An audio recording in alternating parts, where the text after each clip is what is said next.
Welcome to Cheat Code Nutrition, the podcast where science meets strategy to help you decode your body and unlock next level health.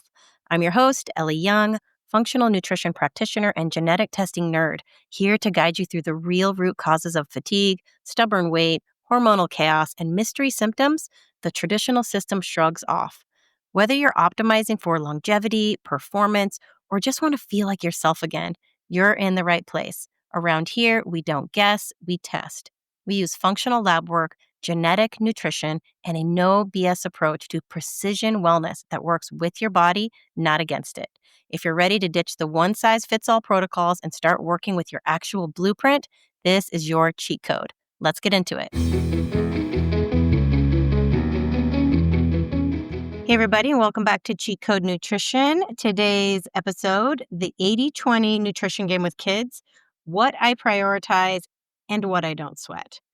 This has been on my mind for a while, guys, because the more I have learned about functional nutrition, the harder it is for me to operate as a mom and just relax about the amount of crap that my kids eat. I try really hard. I do. And don't get me wrong, I get it. I have to acquiesce more often than I want to. And there's also just this constant battle of me managing my reactions to the nastiness of the stuff that's just constantly available to my kids, and having to also try and communicate it in a way that's not going to damage their relationship with food and their bodies. And grant, I have boys, so I think I have a little bit easier role here than what a lot of moms are dealing with their daughters and social media and the body image and all that kind of stuff. Um, but this is basically my functional nutrition meets real life motherhood moment. It is a constant battle. And like I said, the more I've learned, the more I am just cringing on the inside when I have to face my kids' food options sometimes. So here's what it looks like in my house. And again, it's absolutely nowhere near perfection, but there is a lot of intention with this kind of expectation that it's not probably going to go well and I'm going to fail. So it doesn't mean I don't try, right? You have to just keep trying. But I do want to battle, or a challenge, I guess I want to say, is that kids can eat whatever they want right now because they're kids and they're going to burn it off. And, they have great metabolisms when they're young. And I ate all this stuff as a kid and look at me, I'm fine. That whole idea. Or how about the kind of myth around birthday parties that oh, it's just a party. They got to live their lives. I equate a lot of this kind of culture and belief, these subconscious beliefs around our attachment to treats and rewards and food, as being very similar to alcohol, and how we associate these things with living our best lives. And that we can't deny kids the enjoyment of eating a donut, the enjoyment of having ice cream, because that's just cruel and unusual. And we got to live our lives. But at the end of the day, these things are not like special occasion anymore. Our kids are bombarded with sugar and processed food. And at our schools, at every party they go to, at every sporting event, literally, even when you go out to eat, there are very, very few options that are actually super clean, healthy, non-toxic options. And again, like I said, it's kind of ruined me for food, because I don't really want to eat out anymore. I don't really want to go and eat at any of these sporting events or kid stuff. I always pack my own food now, and I maybe that makes me seem uptight, but I just know how I feel and how my kids feel better. And again, I don't win with my kids. I don't. I cave all the time. They eat Chick-fil-A. They eat fast food when they go out, but not by me. I won't do it, but occasionally they get it with their dad or their friends and things like that. Last night I ordered my kids Jersey Mike's. Was it the best option? Absolutely not. But did my kid play a full soccer game and a full football game? See, there I go. I'm justifying it because he played all these games. And I'm like, all right, you can have the bad food. It's mostly because I'm tired and that's what he wants. And I don't want to deny him something after he's pushed his body so hard, really hard to win those games. But here's what I did do. I did pack in between his soccer and football games, because he literally had to go from one right to the other, I had made bone broth rice and salmon, this amazing salmon that he likes, this like teriyaki salmon that I make in the air fryer. I cut it up into little cubes. So in between his games, he had that. So again, it's the battles that I know I'm going to lose. I have to try and crowd those out as much as possible and fill in the areas where I can control with the super good food. And this is really strategic and with built in with lots of failure. Lots of failure. Um, so let's get into it here. The reason why this has become so important to me is because I grew up with kind of shit food. Sorry, mom. Sorry, dad. But let's be super honest. As a baby, my parents fed me Carnation instant breakfast in a bottle. Yes, apparently one of my first words was Baba instant breakfast, kind of said in like a baby voice, Baba instant breakfast, because that's what I would ask for. And they would put literally a processed shake in my bottle with some milk. Um, and when I look at what's in that now, the ingredients that are in that, it is like um, hydrogenated oils is like one of the first ingredients. That's what I was growing up on. I was a Pop-Tart kid, Squeeze-Its, Kudos, Lunchables, very little real food. My mom was not a chef. My mom, bless her heart, was only operating with what she grew up with and she knew. Her mother also was not a big cook. It was in the 50s when she grew up and she had three big brothers and I don't know. I honestly don't know what the food situation was, but I know my mom did not learn how to cook. I know there was not a culture of like home cooked beautiful meals and this idea of sitting down to the dinner table and like, there was no passing down of cooking traditions coming from my grandmother to my mother to me. Absolutely zero. In fact, my mom had a really unhealthy relationship with food and still does to this day. And so I grew up with her constantly on a diet, constantly wanting to eat low carb. And also she was like a beauty queen. She was like 5'8". She was Miss Massachusetts. She was gorgeous and she was striving to be skinny her entire life. So that was where I came from, my relationship with food and not actually having any good food available to me. I didn't really know this at the time. I literally just would run out of the house. My breakfast was usually either an Eggo waffle. Sometimes my dad would cut me up half a grapefruit, which I was be grateful for. It was like delicious. But think about that. One Eggo waffle that I would eat like running out the door or a Pop-Tart with butter on it. That was my breakfast. And maybe a piece of fruit occasionally. No protein, no eggs, no sausages, no protein. Um, and then I'd be starving by lunch, and I actually was a hot lunch kid. My mom did not pack me a lunch. I ordered whatever the school had, which was disgusting, as I recall, even as a kid. There was only a handful of lunches that I liked, cheese zombies being one of them, maybe some of the spaghettis and things. And then after school, I would come home and I would eat a sleeve of chocolate Chips Ahoy. Remember Chips Ahoy cookies? I would eat an entire sleeve of them while watching cartoons after school. This was the 80s. We were on our own. I literally walked to school from age 5 home, like multiple blocks, by the way, you guys, crossing 2 major streets. I was supposed to be with my big brother, but he would just take off, run ahead of me. Um, and yeah, I was on my own after school and ate literally cookies and milk until dinner time. And then I would just go play or I'd go to sports. And often I would go to sports again, very no protein, no healthy fruits and carbohydrates. Like no one was making me good food. And then I'd go and run my ass off at soccer. It's amazing that I was able to compete and play sports at the level I did because I was so underfueled. I mean, my kids have no idea. Like I am trying to build elite athletes out of them. I really pay attention to what I'm feeding them, not only like before their games, but the specifics of recovering. And oh my gosh, it's like night and day how I'm feeding them compared to how I grew up.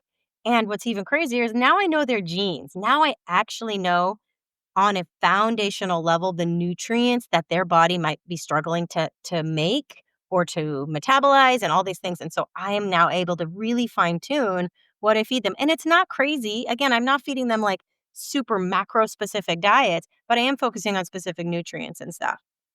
But I have evolved my relationship with food because I battled my weight my whole life. I was an athlete, but I was never lean.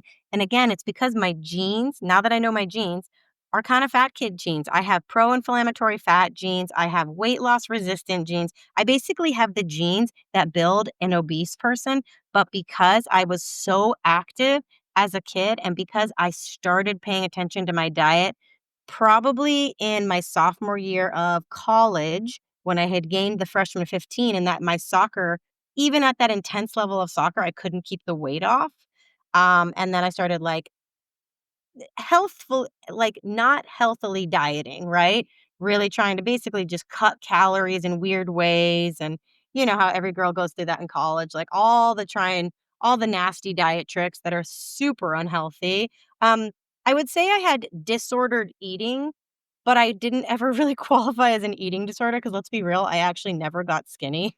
Like literally never got skinny. And again, I apologize to anybody who's had, like, a legitimate eating disorder. I never qualified for that. I just had a very unhealthy relationship with food and my body and being an athlete, that I never got into the dangerous range because I don't know, I never did, and I know how scary and terrible that is. I had a lot of friends who did, though. I had a lot of friends who did get into the scary, phases of disordered eating, and sometimes isn't this awful to even admit that I was, like, jealous of them, that I was like, "I can't do that. I can't actually do that."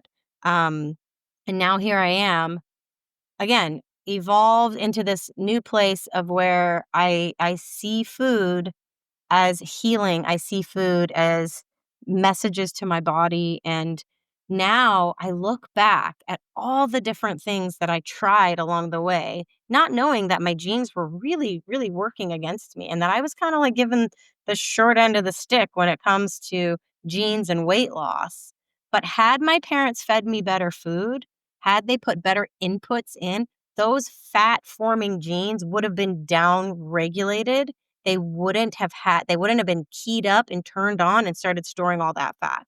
And that's kind of the amazing part about all this is no matter what your genes are doing or saying, you have the power to change them with nutrigenomics, right? I had 20 years of bad eating with bad genes and I had enough inputs that were on the healthy side, my exercise and whatnot, and me changing my diet in my adulthood. Again, not really changing it well until I was in my early 40s, until I stopped drinking. What's crazy is in college, I started, paying attention to food a little bit more. I basically just tried not to eat carbs, but I ate every fake stuff under the sun, like all the weird sucraloses, all that stuff. But I was also drinking like a fish through college. So while I was trying to be skinny, I was just pounding the booze and pounding my body with exercise. Like, it's no wonder I got an autoimmune disorder that's attacking my thyroid. Like, duh. Like, my cortisol was through the roof. I was underfueling my body, pounding alcohol, and then pounding it with exercise and cortisol. Like, wow, that's a fun recipe. How many of you are out there like that? How many of you have my story? I know there's millions, millions of women, and a lot of people in my profession have chased things down the rabbit hole like I have. And that's why we end up here because we want to continue to know. We want to help people figure this stuff out. And I was 44, that's how old I am, when I'm really, really now starting to get a grip on it. And I want to set my kids up better. So that was a massive tangent, guys. But basically, my realization moment with my kids is that I can't bubble wrap them. They are living in these worlds where this kind of food is all around us, but I can stack the odds in their favor. And one of them is because I know their gene report. So if you want to test not just yourself, you want to test your kids, this is a huge game changer on how you feed them. But two, I can I can pick and choose my battles in a way that's so specific to being like, I know what their body needs help with, and I'm gonna give it to them. I'm gonna maybe say, okay, I'm not so worried about these things anymore. I'm only gonna be worried about these. So here's the 80-20 in action in my house, what I prioritize. So here are my non-negotiables. This is like the 80 organic meats always 100% of time, 100% of the time at home, as much as I possibly can. Like, you know, this is one I kind of knew and I kind of didn't do all the way when I was maybe even just like 2 years ago, right? I would use a food kit and I would have these awesome meals delivered, and I didn't realize that not 100% of the meat was organic. All the vegetables were. That's what they like marketed themselves as. But I realized you had to go in and deliberately select the organic meat box. So I was getting regular chicken, regular pork, regular, not wild fish. And when I realized, I was like, "Oh my god." And then I tried to go back in to this app and start only selecting organic meats, and then it limited the amount of recipes I could try. They, like, weren't offering the organic meat with certain recipes, and I was like, "What the heck? This is bullshit." So, I stopped using that company because I was like, "I only want organic meat. I do not want anything else." So, that was it. So now I start ordering my meat through different delivery, or I just buy it at the market, um, because that one's a really important one to me. Another non-negotiable, color and variety in every meal. I am making sure that we get some type of color in our diet, whether it's a fruit, whether it's a vegetable, at every meal. Again, this just creates gut diversity. It adds all of the polyphenols. That's basically all the nature's medicine that you need for all sorts of different micronutrients in your body. That's what we try to do. We try to hit the rainbow every day. I don't always do it. I have a kid who really doesn't love fruit. And so it's a struggle, but we work on it. It's a fun goal to have, to try and hit your rainbow every day. Again, we don't always do it for sure. Complex carbs. So when we do carbs, I try to focus on complex ones, the ones that have the fiber in it, the ones that have lots of color. Sweet potatoes are amazing. There's so many different kinds. There's so many different colors. I chop them up in the air fryer, nutritional yeast, salt, and they are so delicious. Legumes. I work in black beans a lot. I try to work in lentils. Lentils blend up really well into things, and they almost have like a meaty, salty taste to them.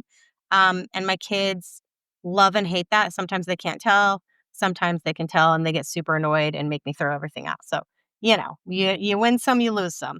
Quinoa is a pretty easy thing to like mix up in food. Again, my kids don't love it, so I have to hide it.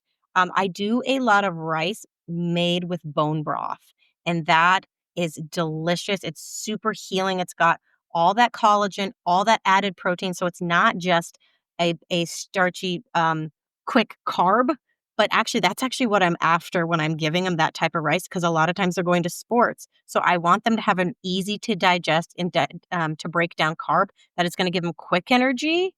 A legume or a sweet potato is going to take longer to break down, so it's going to take longer to digest, and that energy won't be as readily available before their sports. So that's why I do the rice before the sports, or pasta. But for the pastas, I try to buy gluten-free, these ones made with chickpea protein, chickpea flour, or there's lentil pasta. Again, my kids do not love these if they can catch it. If they are hungry enough and I mix in enough sauces and proteins in there, like ground up meat and some red sauce, a lot of times if they're hungry enough, they can't tell, and put in salt and lots of Parmesan.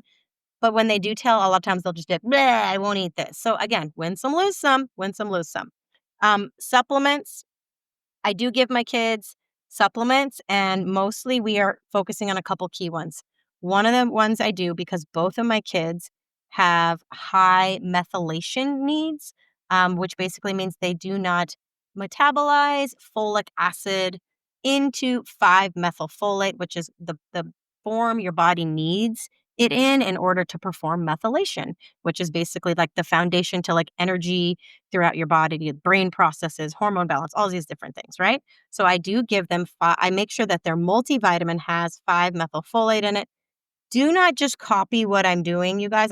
If you need help with supplements, DM me, set up a call, and we can go through like a supplement audit of like what you're already taking or giving your kids and what you should be taking. Again, I would prefer to do this with a gene report for your kids so we know exactly what they need. But this one is one that I see come up a lot, because a lot of people are giving their kids a multivitamin that has folic acid in there, and folic acid can oftentimes slow down a person's methylation. So I look for that, and we try to remove it in multivitamins, in enriched products like breads, pastas, cereals. It's definitely something that can contribute to ADHD, contribute to anxiety, contribute to just sluggishness. So that's one I really pay attention to. I also give my kids fish oil, not just for their like heart health and brain health, for inflammation. Both of my kids have high inflammation genes and they're athletes. So they're creating a ton of oxidative stress in their bodies when they work out. And again, this myth that they're kids, they don't need to recover, they don't need rest days. They totally need rest days. My kids are both at the age where they're starting to get injuries, and it's because of overtraining. So I am not only making sure that we have rest days, but I'm making sure their diet is anti-inflammatory. So we're doing lots of salmon. I'm making sure they take a fish oil, and the fish oil also has curcumin in it. So it is another anti-inflammatory food. Curcumin is what's in turmeric. What else? What other supplements do I give them? We do a magnesium. We also do creatine. I know that might be problematic. We give them a very small dose of creatine. Again, it's for brain, it's for cognition, it's for cellular health, it's for muscle recovery and stamina. What else? What else do I give my kiddos supplement wise? Vitamin D. 100% vitamin D3 plus K2. That's great for immunity. It's great for bone health as they're growing. That one's super critical. My kids do swallow pills. I know I am lucky in that regard. I know there is droppers of vitamin D you can do. Um, and there's chewable, there's gummy vitamins. I am not opposed to a gummy vitamin that has good stuff in it and it has a little bit of sugar if it means your kids are going to get that supplement that they really need, that they might be deficient in. So I'm not opposed to that. No artificial dyes in the house. I do my best here. Again, my kids are bringing in shit all the time and I'm finding shit all the time. Yum Earth is one of those candy, gummy kind of brands that's organic and it also doesn't have any of the food dyes in it. So yes, I buy my kids candy and again, my whole strategy here is to have it around and to put it in their lunchbox. They have like these little packets. They have like fake Skittles, fake M&Ms, fake gummies, fake sour, like Sour Patch Kid kind of things. I call them fake, but you know what I mean. They look like them. They just don't have all the dyes in them. That way, I'm hoping they won't go out and buy the other stuff when they can, or they won't like crazy overindulge when they get the chance on something else. Again, that people might think that strategy is crazy, but for me, it's working. I'm trying to crowd out as much of the bad stuff and still make them feel like they're still getting something, right? I also focus on gluten light. I call it gluten light because we can't 100% remove gluten. Not yet. Not yet, but I can't control what my kids are eating all the time at school, at friends' houses when they go out to eat, all the things. But it's an intentional reduction, not an obsessive policing, but it's intentional because both of my kids ended up with high gluten sensitivity genes, which means they have a genetic high chance of developing celiac disease. I was blown away by this because mine are only medium, and I definitely have a sensitivity to gluten with my immune system. Again, I don't experience symptoms, but I experience it on an inflammation level throughout my whole body, causing Hashimoto's. So that's definitely something I'm working on reducing now in my kids because it turns out they have a sensitivity. And I think overall, they will feel better, they will sleep better, they will have less inflammation if I start reducing the gluten in their diet too. In addition to reducing gluten, you're not just reducing gluten when you cut it out of their diet. You're reducing glyphosate. That's the pesticides that they're spraying on everything. So even if it's an organic product, there are oftentimes glyphosates are getting through these things. They're testing it, they're finding it on everything. And so just by proxy, when you eliminate gluten, you are going to be eliminating a lot of the glyphosates that are found on these types of foods. So it's just a good move to reduce inflammation overall.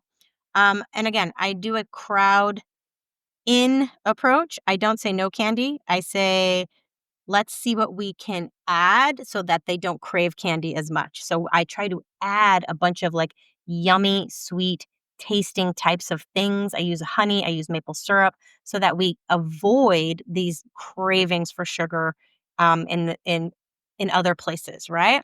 It works. Oftentimes I just give my kids a big plate of fruit, a big plate of cut up carrots.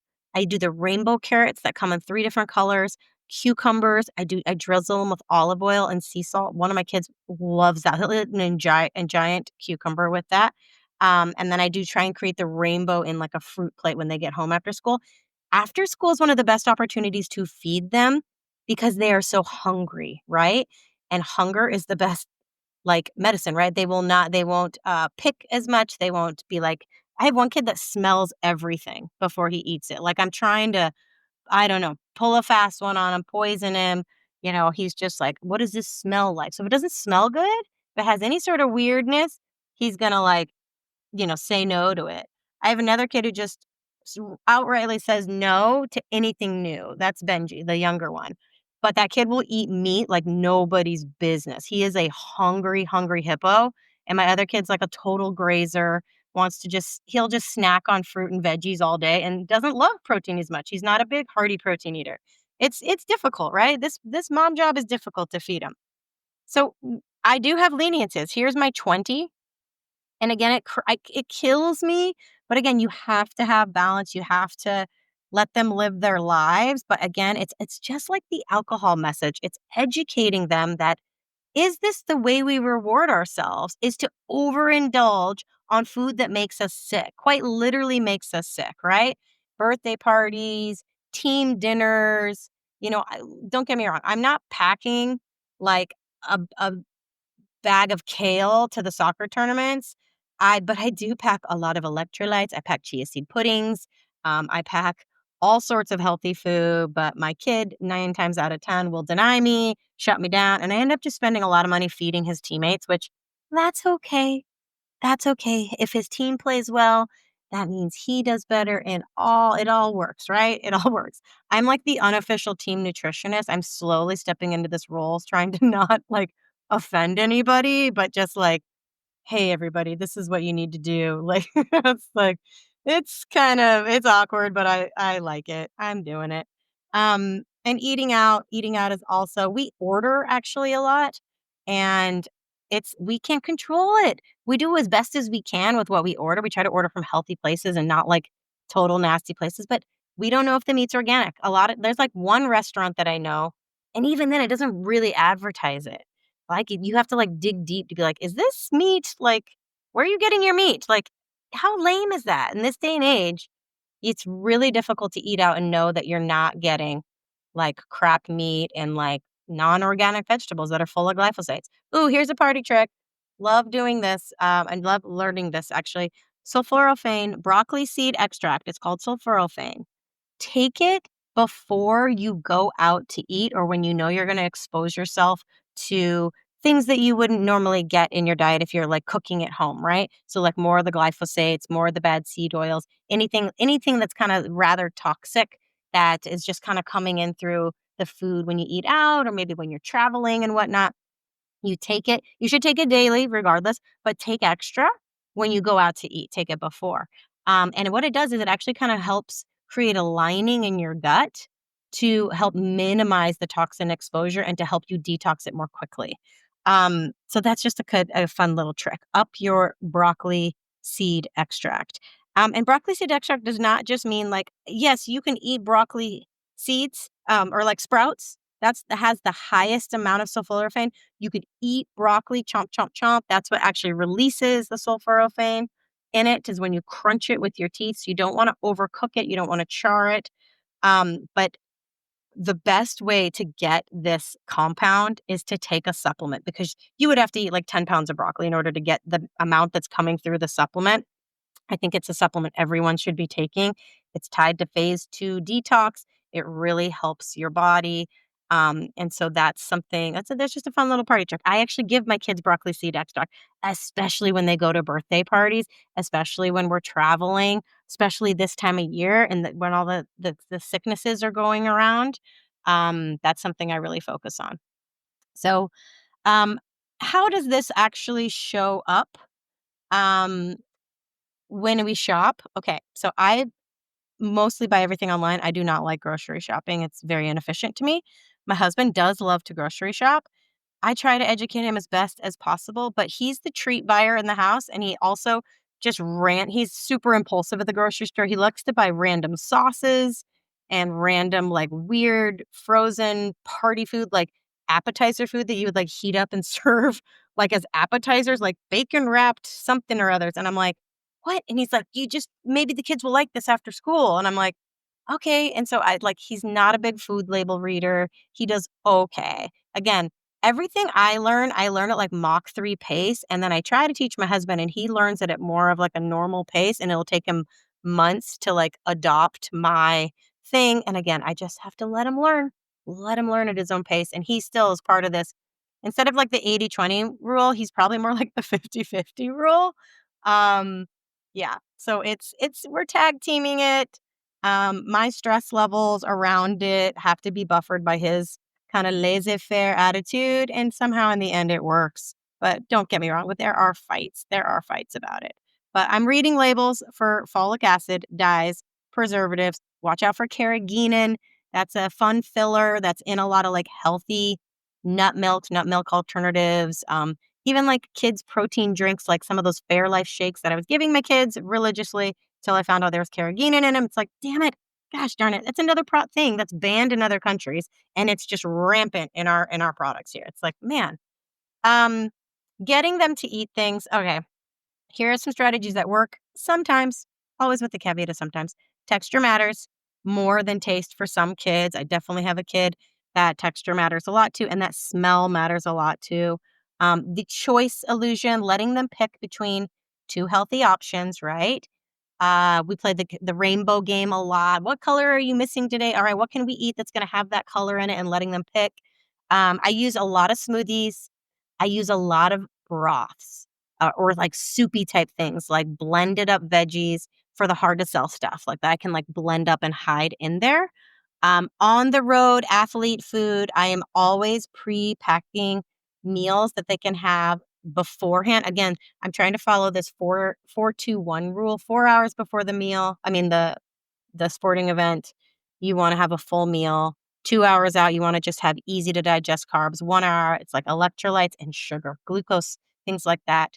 And this avoids the I'm starving after the game. Can we pull over at a gas station? Can we order fast food? I lose this battle a lot, oftentimes, because sometimes I'm like super proud of my kids, and I still fall into this like idea that I need to reward them by letting them have whatever they want. And isn't that funny? Isn't that funny? I still fall into that. But again, the more I can be prepared and really like intentional and proactive and have really good options, like my bone broth rice and salmon the other day, he was so excited to see that. He was like, "Oh, mom, thank you so much." Yeah, that was a win. I had a win, guys. And no, don't underestimate hunger.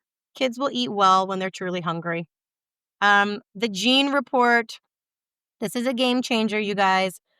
What I learned about my kids' genes really, really helped me prioritize and make practical adjustments in their diet. It's like I'm not super worried about other things. I'm like more about gluten now, and I'm prioritizing vitamin C for one of my kiddos, vitamin D. Um, the nutrient that they all needed the most was choline, eggs. We eat eggs. Sometimes, but sometimes they get sick of them, so I just have to make sure they're getting choline in their diet in other ways, which is basically all the meat products, lots of meat. My husband's in charge of, like, making all the meat around here. I make a lot of meat, but he's really into making meat. So again, tag team, lean into your strengths. Uh, Detox is super important. Immunity. Here is my sick season game plan, and we are in it right now, you guys. I am battling it. So you know what it starts with? Gut support. I order these things called Farmer's Juice, and they are fiber shots, essentially. They're like little mini smoothies that have 10 grams of fiber on them. I just started ordering these because my husband actually doesn't get enough fiber, and he is always on the run and always on the go. And I can't get enough veggies in him no matter how much like I cook and stuff. So I ordered these for him, and they're so delicious that my kids actually started drinking them. And I was like, "Oh damn, this is good." I mean, I could spend $40 on produce at the store and try and make these myself, or I could buy a month's supply of these little shots. And yes, it's expensive, but it's more effective, and it's not going to waste because the kids are actually drinking them. These are super nutrient dense. They have chia seed in them, and I love them. And right now during sick season, I think it's worth it because all of the your immune system starts in the gut, and so the more you can support the gut with lots of diversity, lots of fiber, lots of color, you're going to be more immune. You're going to be more supported from your immune system. Boy, I really botched my words there, didn't I? All right, tactical supplementation when they actually are sick. Now, I don't give them this stuff every day. I do give my kids vitamin C every day because they both had a vitamin C deficiency in their genes. So they do get that every day. But when they are sick, we do more vitamin C. I add zinc and I add selenium during cold. Selenium helps your immune system dial up its response. Zinc, people take it as a preventative, but all the studies show it's actually not effective at preventing colds. What it is effective at is um, reducing symptoms when you are sick and the distance that you're sick. What am I trying to say? How long you're sick for, right? Um, Zinc is an essential mineral for a lot of other purposes. So if you're taking zinc in your multivitamin, you're taking extra zinc, it's a mineral a lot of people can be deficient in, but specifically for immunity, yeah, it plays a role. But like when you're super sick, that's when you really want to up your zinc. D3 and K2, again, super critical for immunity and bone health, helping your kids grow. My kids, I would say probiotics. Both of my kids do not like yogurt. So getting probiotics or any fermented food for that matter is really tough with my kids. So we do supplement a probiotic. Not every day, around sick season. And when I know they've been like getting exposed to crappy food, I definitely up their a probiotic. And then we really focus on sleep and hand washing. I know these are probably more important than the diet. I mean, they're all super important, but sleep. I'm a sleepover like meanie. Um, I I don't like my kids doing sleepovers, so I try to limit it as much as possible because they're just sugar bombs and they just get sick. My kids just get sick. Luckily, we have sports all the time, and they really don't have any opportunity to do sleepovers. But so when they do, they are really on me about it, and they beg and beg and beg, and then I cave, and I always regret it. And so I'm just hoping they're learning the lesson. I'm trying to help them connect the dots. Like, oh, why do you feel so grumpy today? Like, oh, look at that, you didn't play as well in your game. And like, oh, look at that, you got a little sick now. Like, trying to help them connect the dots. Like, that's because you didn't sleep. That's because you ate nothing but fast food and candy yesterday, you know? Ah. So anyways, let's bust some final truths here. Myth number 1, kids will burn it off. This isn't about calories. This is about cell signaling, brain health, and inflammation. These things matter to how your genes are expressing themselves. Their diet matters. It's not just about their weight and gaining weight, right? I really need you to pay attention to that because had I eaten different food, I would have had a very, very different outcome in my health, I believe, as I got older. And I think prioritizing it, not just focusing on weight and beauty and how skinny and how, buff somebody looks. It's truly about overall health in your body. Myth number 2, it's just one day, let them have fun. One day every week is a pattern, and you can have fun without red dye number 40 and a blood sugar crash, right? And again, perpetuating this idea that we need to celebrate with things that are bad for us, I just want you to explore that. I want you to challenge that idea. How else can we celebrate? I do this with my clients, my drinking clients is like, how else can you treat yourself? How do you really want to reward your brain and body? Like what would feel really good, right? There's more than sugar. There's more than what other ways can we boost our dopamine? All right, myth number 3, supplements are overkill for kids. Not when you know their genetic needs and the quality of their diet. Kids have massive gaps of nutrients in their diet. I see it all the time. I spent a couple hours at my son's football game this weekend and I was walking laps around the football field before our game. And there was, I don't know how many families just camped out with like a picnic set up because you're there for hours for football games. The kids are eating, the kids and parents are eating bags of chips, soda, real soda, and they are all obese. I am not kidding you. It was super sad to see, and as I doing what I do for a living, I just was like, how can I help these people? Like, this is how they're growing up. The kids are already obese. We played a football team where the entire O line at age 12 was over 190 pounds. They had to have marks on their helmet that meant that they are too heavy to play any other position, that they have to play O line. Over 190 pounds at age 12. Oh my gosh. I mean, I would call it child abuse, but the thing is, the parents don't know any better. They are feeding them, they're eating the same foods, right? And you hear about these food deserts and you hear about it's all about access and education. And it's just, it's super duper sad. But if you're even listening to this podcast, I know that's not you and you have options and you can do your best to pay attention to what your kids are eating and not to like make it a stressful thing, but to control what you can control and be intentional where you can. So I don't aim for perfection. I aim for capacity. What can we do? What can I control? And how can I continue to educate my kids without shaming them about their food? Because I do fall into that sometimes. I'm like, why would you eat that? That's terrible for you.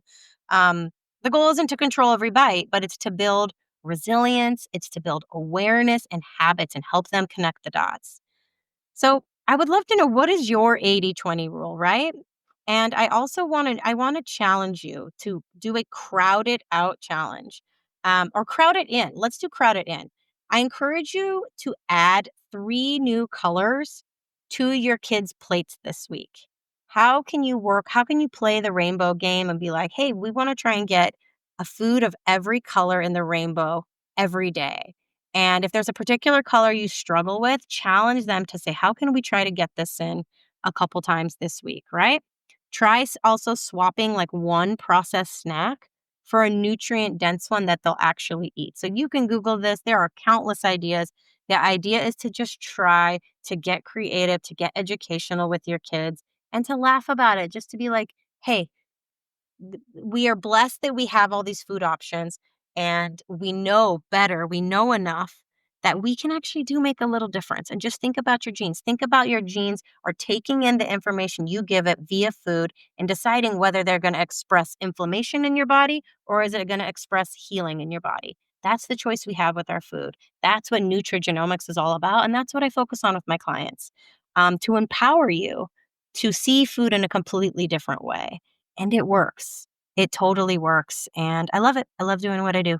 So if you are interested in working with me, doing gene testing, building your own nutrigenomic plan, where I go through your current diet, your supplements, we do an audit, we test your genes, and we fill in the gaps and build a plan that is practical and sustainable for you. This is what I love to do. And I hope I get a chance to work with you. So um, go to my show notes. You can check out Cheat Code Nutrition. My Cheat Code Nutrition is the website. And go to my genetic nutrition coaching link and check it out. I look forward to working with you. And until then, I am with you. You got this.